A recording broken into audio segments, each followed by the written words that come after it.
Ah, Mr. Poirot. Good morning. All settled in, are you? Yes, Mrs. Castle, thank you. I am looking forward to my little holiday from crime. Anything I can help you with? A most beautiful island. Where can I learn more of its history? That brochure will introduce you to the colorful past of Seadrift Island and Leathercombe Bay. Once you've studied that, you'll probably have more questions. I'm from London myself, but most of our staff are local. Perhaps they can help you, and the villagers have all sorts of wonderful stories. Have the coastal evacuations affected you yet? As you can see from the register, our two largest parties have gone. In the past few weeks, the Smuggler's End pub here on the island has closed, and Leathercombe Bay is almost a ghost town. Every day I expect Colonel Weston to order the hotel closed as well. It's only a matter of time, I'm afraid.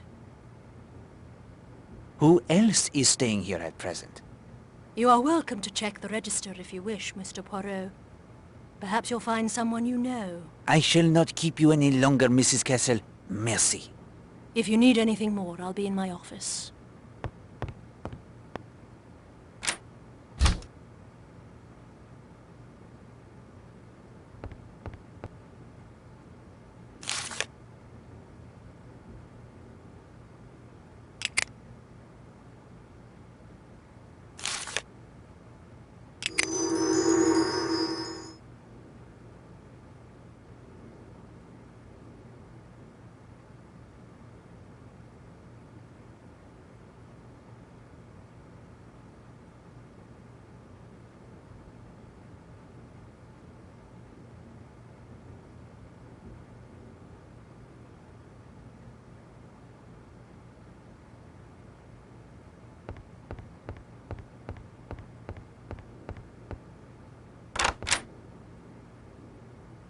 Was there something else, Mr. Poirot?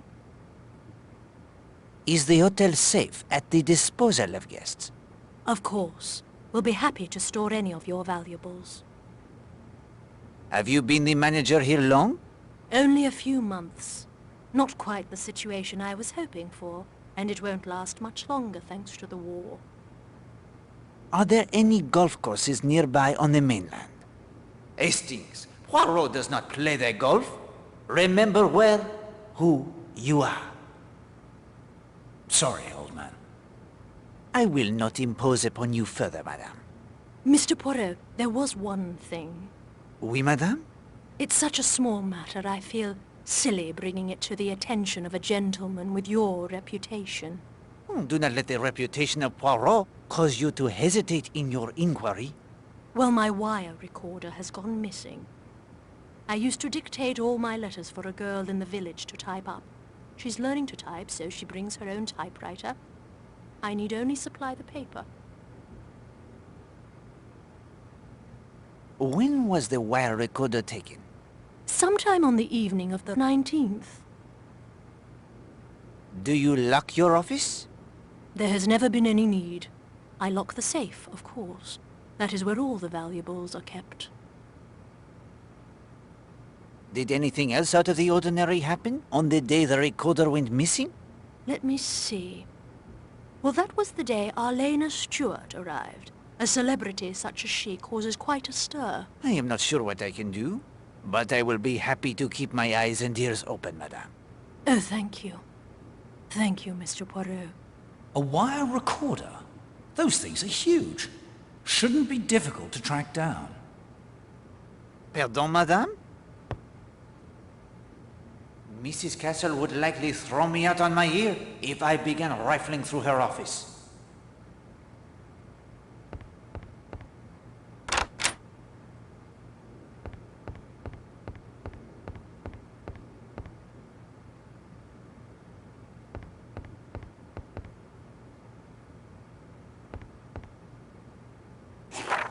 Well, Poirot, this will surely prove useful. I'll copy the valid information into my journal.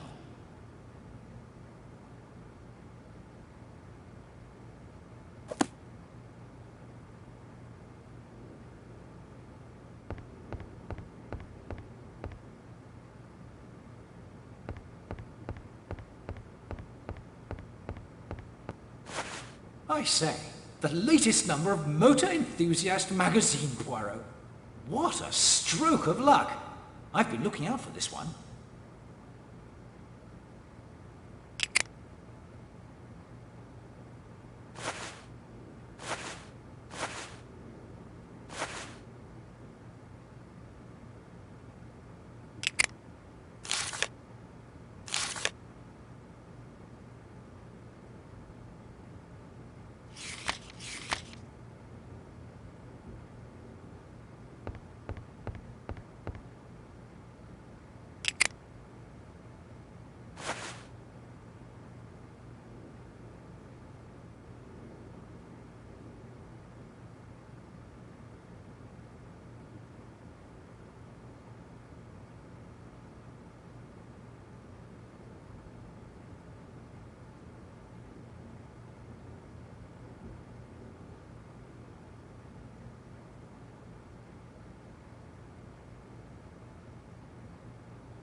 Sorry, sir, the bar won't be open till 11.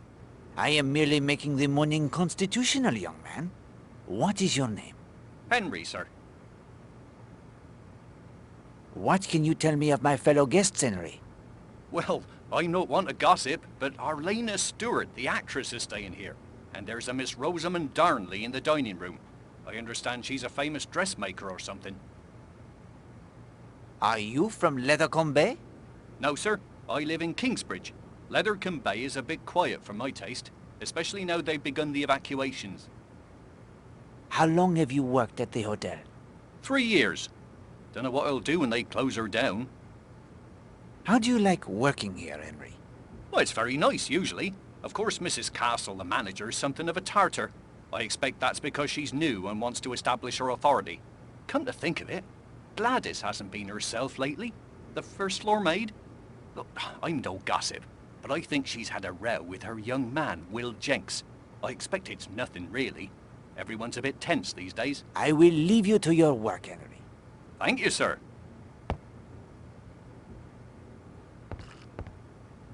Alas, Poirot never learned to tickle the ivories. Poirot, you employed that phrase correctly. I hope you are not implying Poirot's English to be anything less than perfect. Well, that is to say, I would never presume.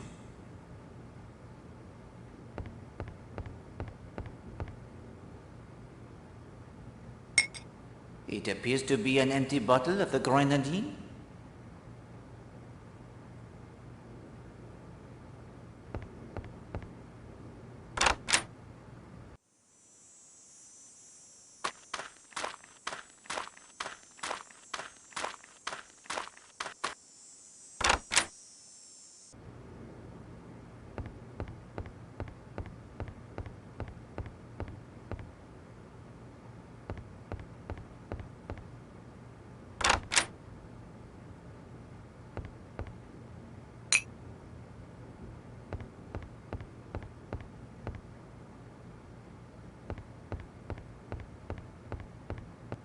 Forgive the intrusion, mademoiselle.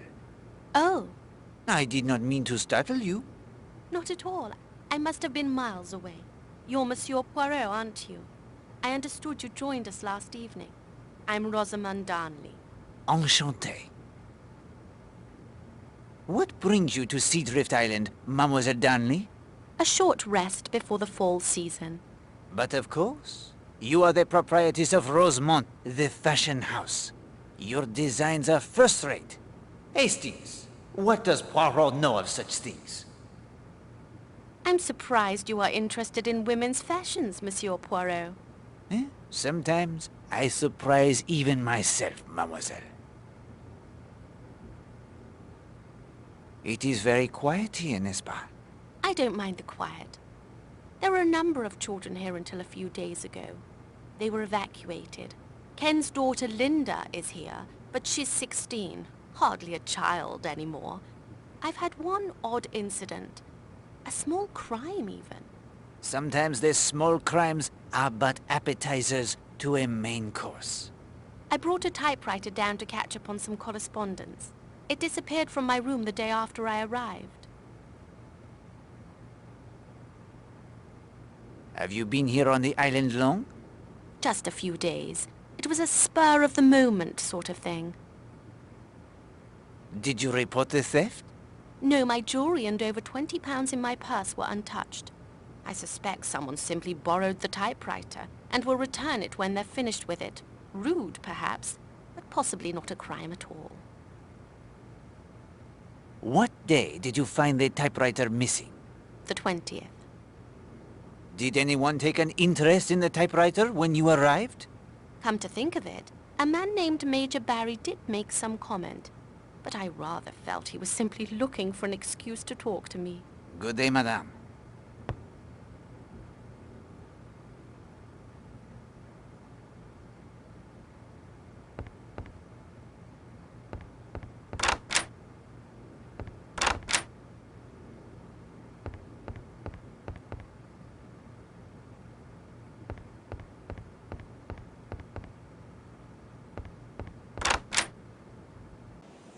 This is a useful point to measure the time it takes to reach Cutter's Cove, the spot that will be the scene of the murder.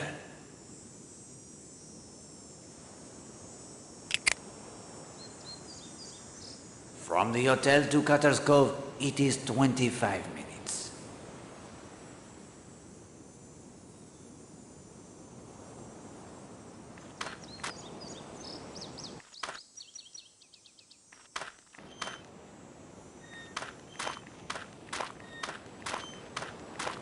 I did not mean to frighten you, my friend. You didn't, and I'm not. The pub, it is open? No. You have the binoculars, I see. What of it? They are for the watching of birds? Yes, I'm very fond of birds. Are you staying at the hotel? Are you? Mais oui. Hercule Poirot, at your service. My name is North. If he's a birdwatcher, I'm a penguin, Poirot. Shall we follow him? It is up to you.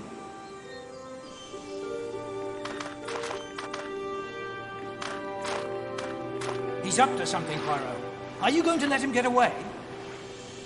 My shoes are of the finest leather, buffed to a perfect sheen. I will not be subjecting them to seawater. Take them off, then. If you wish to cross the causeway, summon the sea tractor. I will not wait. Oh, for pity's sake.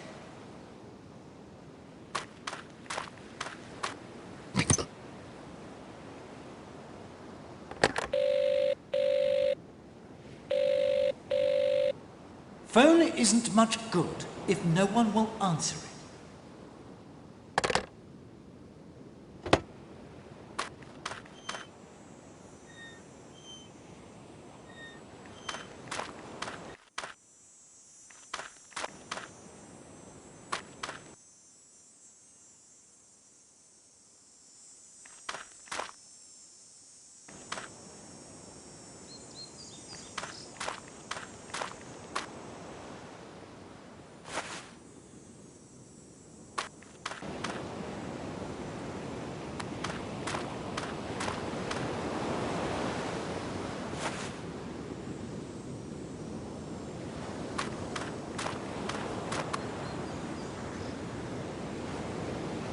Hello there. Good morning, mademoiselle. I am Hercule Poirot. Emily Brewster. Pleasure to meet you. You rest from your exertions? No, I teach ballet to a lot of energetic young girls. It would take more than a little row around this tiny island to wear me out. I don't know if you noticed, but I found what looks like the carving of a dart on a rock on the path there when I came down to bathe. It appears to be quite old. I was curious to see if there were any more carvings along here. And have your investigations met with success? Nothing so far. The sea may have worn any away, I suppose. Are you enjoying Seadrift Island? To tell you the truth, Mr. Poirot, this was a necessary trip for me. I lost a very close friend several months ago. I'm here to try and come to terms with her death, and to reclaim my life if I can. Forgive me for being so frank to an innocent question. I'm not sure why I said that. Not at all, mademoiselle. People often find they can confide in me. Of course. You're that Hercule Poirot. There is more than one? I've heard of you, of course. I apologize, I didn't make the connection at once. Have you been here at the hotel long? 9 or 10 days. Have you formed any impressions of our fellow guests? Are you down here on a case, Mr. Poirot? No. For a short holiday only. Forgive me if the question was impertinent. Oh, I don't mind. Let's see. Horace Blatt is a wealthy businessman, of the sort one tries to avoid in London. Loud and boorish. I think he finds us all rather boring. The Redferns seem like a nice couple, but I've noticed a tension between them. If you want my opinion, Arlena Marshall is at the bottom of it. She's one of those women men seem drawn to, and other women tend to hate. Do you choose to bathe here instead of at the beach? Yes, I do so every day. It's just a few steps from the hotel. And there's this one gentleman, Major Barry, who seems to take a rather obvious interest in women in bathing attire. Makes my flesh crawl. So I try to avoid the beach. Good luck in your investigation. Thank you.